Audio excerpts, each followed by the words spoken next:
Capítulo 21. De volta ao meu quarto, arranco o vestido arruinado e jogo a seda no chão. As palavras do rei ecoam em minha cabeça, salpicadas de imagens desta noite terrível. Os olhos de Kilorn se destacam entre as memórias, me queimando como uma chama alta. Preciso protegê-lo, mas como? Se pudesse, mais uma vez, trocar de lugar com ele, trocar minha liberdade pela dele? Se as coisas ainda fossem simples assim? As lições de Julian nunca me vieram à mente com tanta nitidez. O passado é tão mais grandioso que este futuro. Julian. Julian. Os corredores da parte residencial fervilham de sentinelas e agentes, todos com os nervos à flor da pele. Mas já dominei a arte de passar despercebida, e a porta de Julian não é tão longe. Apesar do horário, ele está acordado, debruçado sobre os livros. Tudo parece igual, como se nada tivesse acontecido. Talvez ele não saiba, mas então noto a garrafa de licor marrom sobre a mesa, no lugar habitualmente ocupado por uma chaleira. É claro que ele sabe. À luz dos recentes acontecimentos, suponho que nossas aulas estejam canceladas por hora. Ele diz, tirando os olhos da página. Contudo, ele fecha o livro de supetão e concentra a atenção em mim. Isso sem falar que é tarde. Preciso de você, Julian. Tem a ver com o atentado rubro? Sim, já inventaram um bom nome.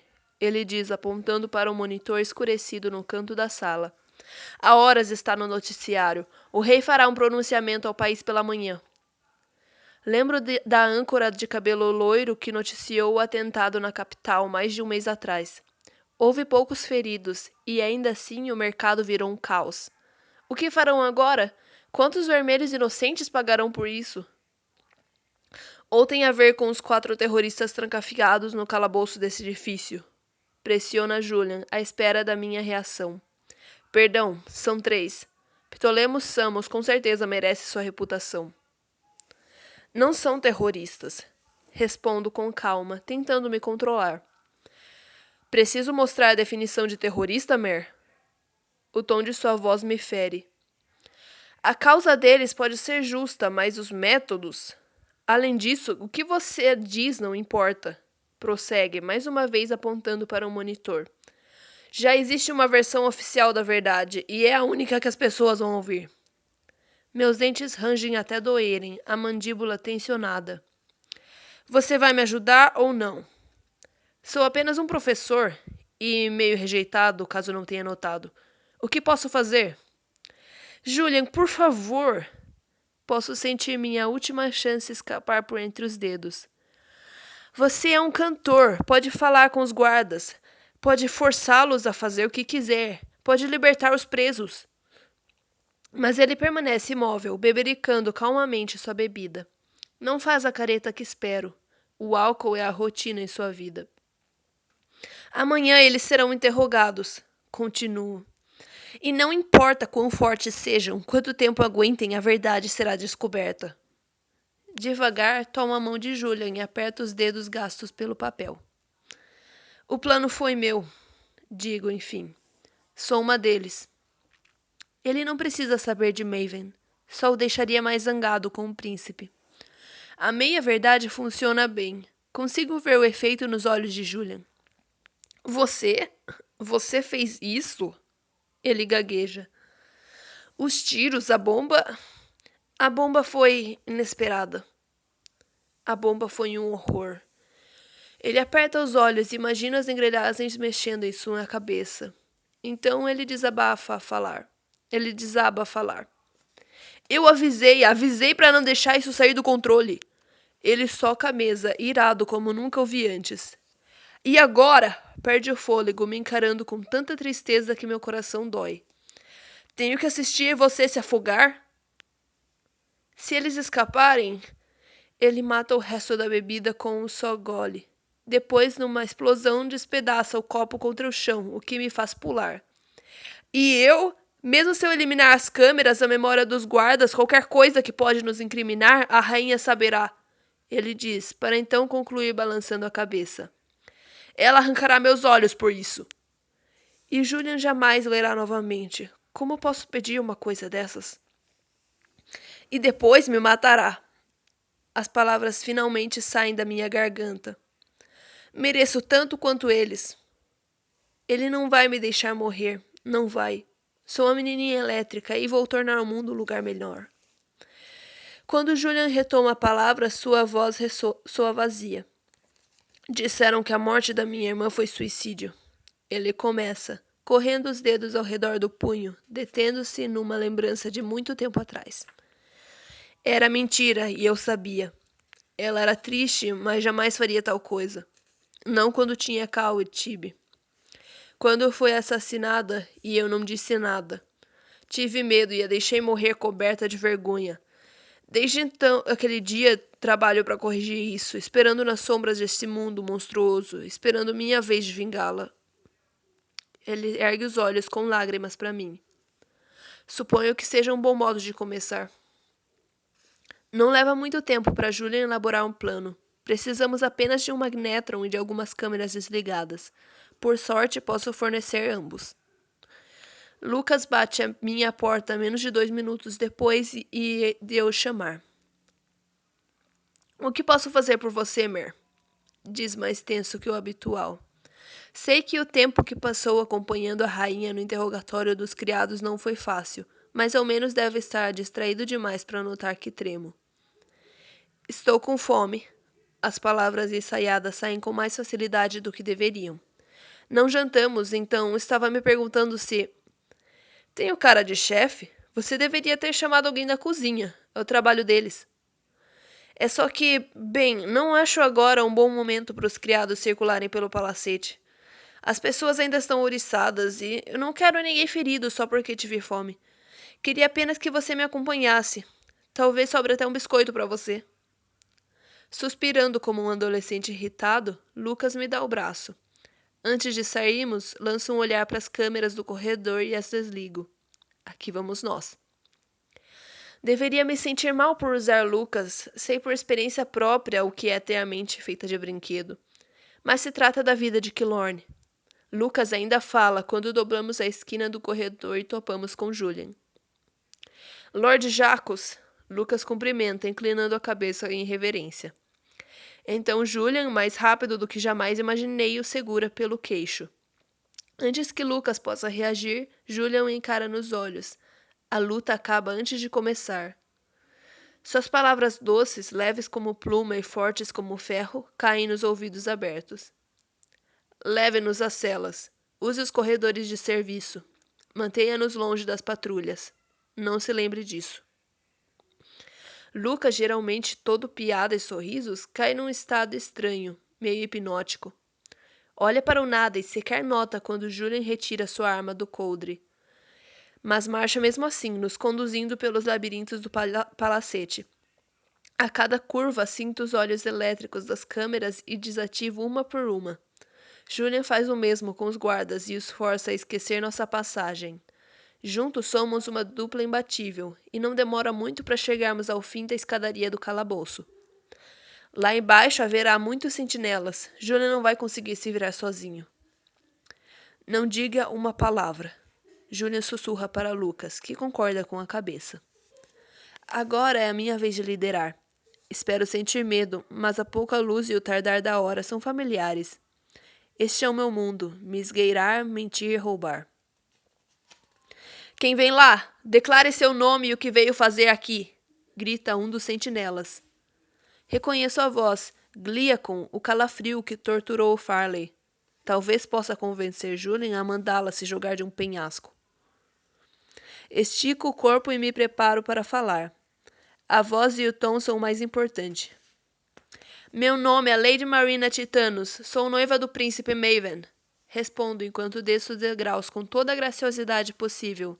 Minha voz é fria e aguda, uma imitação de Elara e Evangeline. Também tenho força e poder. E não dou satisfações às sentinelas. Ao me ver, os 4 sentinelas trocam olhares de dúvida. Um deles, um homem grande com os olhos de porco, chega mesmo a me examinar de um jeito rude. Atrás das grades, Killorn e Walsh ficam atentos. Farley não se mexe, abraçado aos joelhos. Por um segundo acho que está dormindo, mas ela se move e seus olhos azuis refletem a luz. Preciso saber, Lady Titanos, diz Gliacon em um tom de desculpa. Em seguida, olha para Julian e Lucas, que surgem atrás de mim. O mesmo vale para os dois. Gostaria de ter uma conversa particular com essas. Forço o máximo de nojo possível na voz. Não é difícil com um sentinela de olhos de porco tão perto. Criaturas. Temos perguntas que devem ser respondidas e ofensas a punir. Não temos, Julian? Julian desdenha, numa boa representação. Será fácil fazê-los falar. Não será possível, senhorita.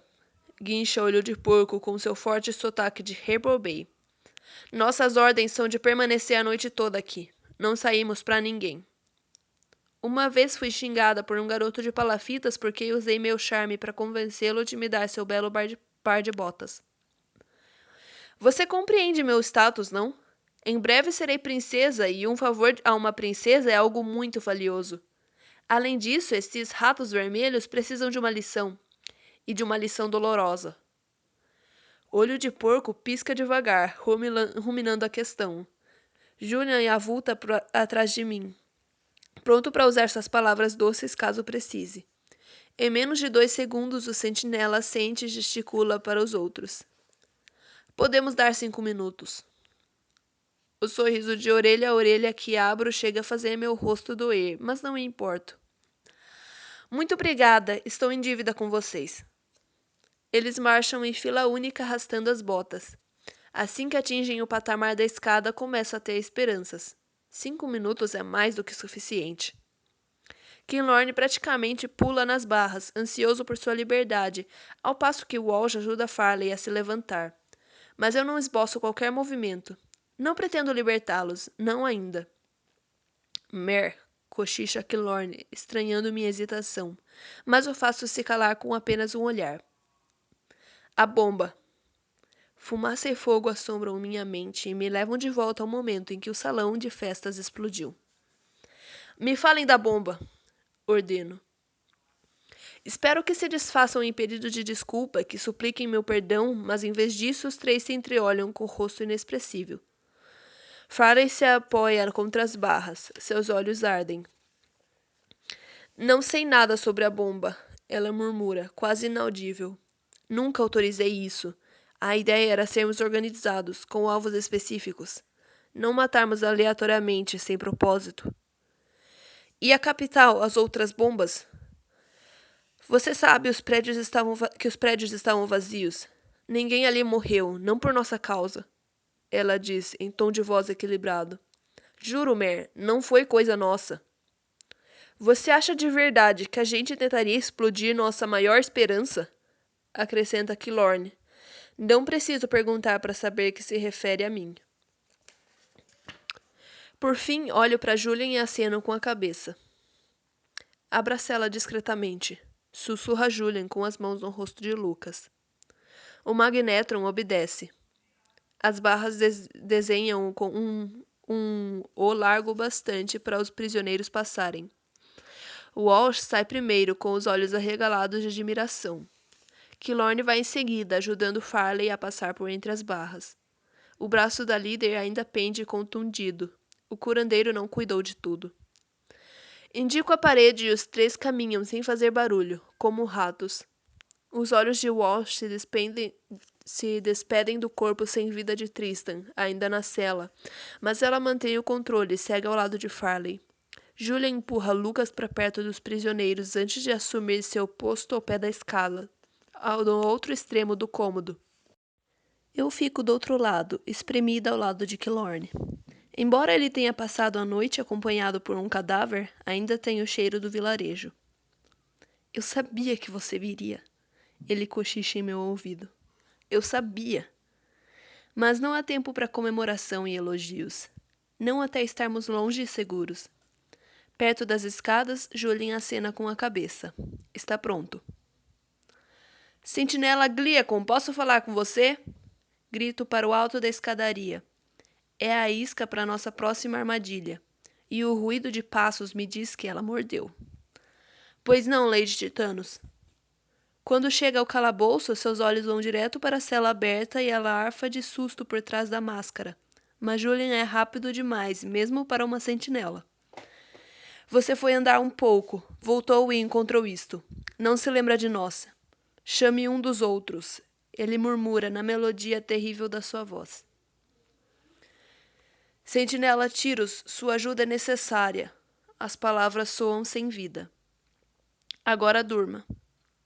Gliacon cai antes mesmo das últimas palavras saírem dos lábios de Julian, que a apanha pela cintura e a coloca cuidadosamente atrás de si. Kilorn suspira de admiração por Julian, que dá um sorrisinho, satisfeito. Tiros é o próximo a descer, confuso, mas ansioso por ser útil. Julian repete a operação e canta suas ordens em poucos segundos. Eu não imaginava que os sentinelas fossem tão burros, mas faz sentido. São treinados desde a infância na arte do combate. Lógica e inteligência não são suas prioridades. Os últimos dois, porém, Olho de Porco e o Curandeiro, não são idiotas completos. Quando Tiro chama o curandeiro, os dois lá de cima conversam algo. Terminou, Lady Titanos? Questiona Olho de Porco, atento. Pensando rápido, grito de volta.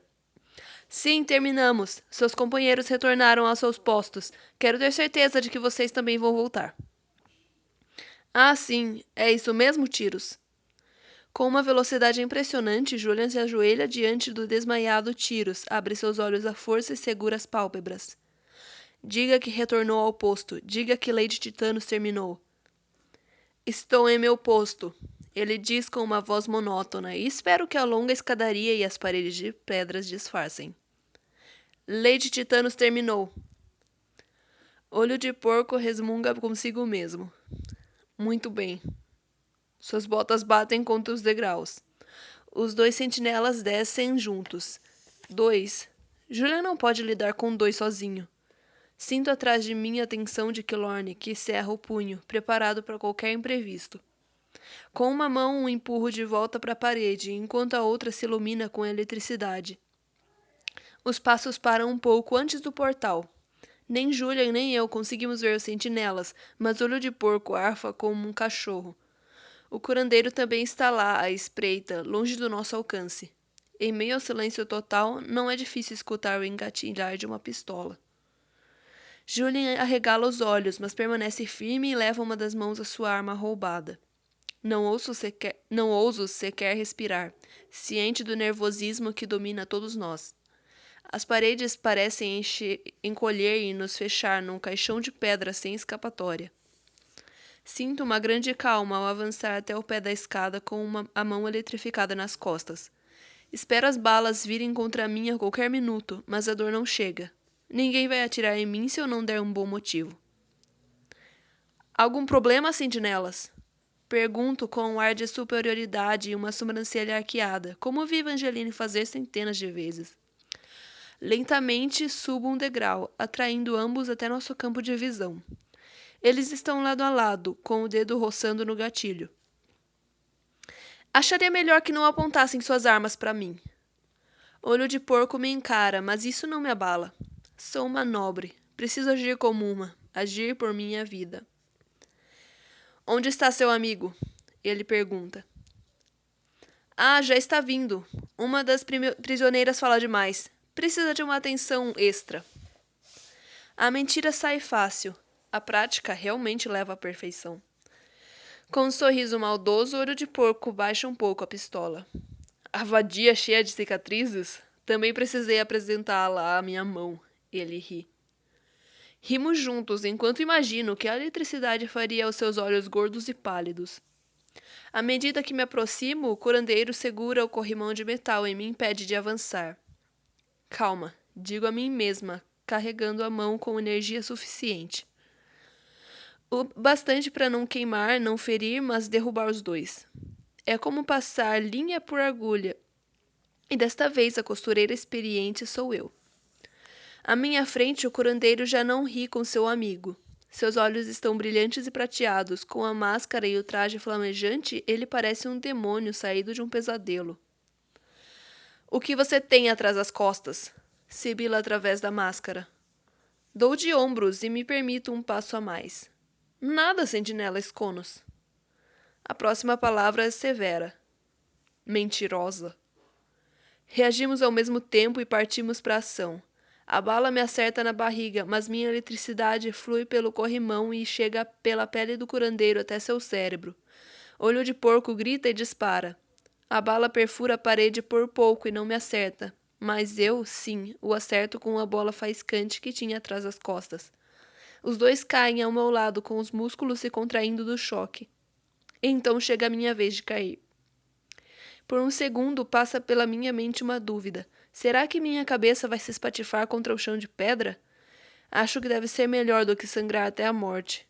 Antes de descobrir a resposta, sou salva por 2 braços longos. Mer, você vai ficar bem, sussurra Kilorne, levando a mão à minha barriga na tentativa de estancar o sangramento. Seus olhos estão verdes como grama e se destacam num mundo que desfaz em escuridão. Não é nada. Vistam isso, Julian ordena aos outros. Farley e Walsh passam com pressa ao meu lado para botar os mantos e as máscaras vermelhos como fogo. Você também, ele grita apressado para Kilorne com um puxão que quase lança meu amigo para outro lado do calabouço.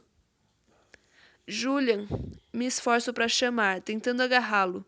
Preciso agradecer a ele. Mas Julian está fora do meu alcance, já abaixado diante do curandeiro. Ele abre as pálpebras do sentinela e canta para que desperte. Quando me dou conta, o curandeiro coloca as mãos sobre minha ferida. Um segundo depois, o mundo já está de volta ao normal. No canto, Kilorne respira aliviado e veste o manto. Ela também, digo apontando para Farley. Julia concorda com a cabeça e dirige o curandeiro até ela. Com um estalo bem sonoro, seu ombro volta ao lugar. Muitíssimo obrigada, ela diz e em seguida coloca a máscara. Walsh permanece atônita, esquecida da máscara em sua mão. Observa boquiaberta os sentinelas caídos. Estão mortos? Pergunta baixinho, como uma criança assustada. Julian observa por cima do olho de porco depois que terminou de cantar para ele. Longe disso. Vão acordar em algumas horas. Se vocês tiverem sorte, ninguém vai perceber que partiram até lá. Posso me virar com algumas horas, Farley comenta. Em seguida fala com Walsh para trazer a companheira de volta à realidade. Cabeça erguida, garota. Temos muito o que correr esta noite. Não demoramos muito para nos esgueirar entre as últimas passagens de serviço. Ainda assim, meu medo aumenta a cada segundo, até dar com a garagem de Cal. O hipnotizado Lucas abre um buraco na porta de metal como se rasgasse um papel e revela a noite lá fora. Walsh me surpreende com um abraço. Não sei como, ela sussurra. Mas tomara que um dia você seja rainha. Imagine o que poderia fazer. A rainha vermelha. A ideia impossível me arranca um sorriso. Vá antes que sua bobeira passe para mim. Farley não é de abraços, mas me dá até uma palmadinha no ombro. Vamos nos encontrar de novo, em breve. Não assim espero. Seu rosto se abre num raro e amplo sorriso. Apesar da cicatriz, percebo que é muito bonita. Não assim, repete antes de se esgueirar pela noite com Walsh. Sei que não posso pedir para você vir comigo, murmura Kilorne, já pronto para seguir as duas. Ele olha para as próprias mãos, para as cicatrizes que conheço melhor que minha cabeça. Olhe para mim, seu idiota. E suspirando, me esforço para empurrá-lo em direção à liberdade. A causa precisa de mim aqui. Você também precisa de mim aqui. O que preciso e o que quero são coisas bem diferentes. Quero rir, mas não encontro forças. Não é nosso fim, Mer. Ele garante ao me abraçar, fazendo seu peito vibrar ao rir. Rainha Vermelha, até que soa bem. Vá embora, seu bobo. Nunca abri um sorriso tão luminoso e estive tão triste ao mesmo tempo. Ele me encara pela última vez e acena para Julia antes de sair para a escuridão. A chapa de metal volta ao que era antes e me impede de ver meus amigos. Para onde vão, não quero nem saber. Julian precisa me puxar de lá, mas não reclama da minha longa despedida. Acho que está mais preocupado com Lucas, que começa a babar em seu estado de transe.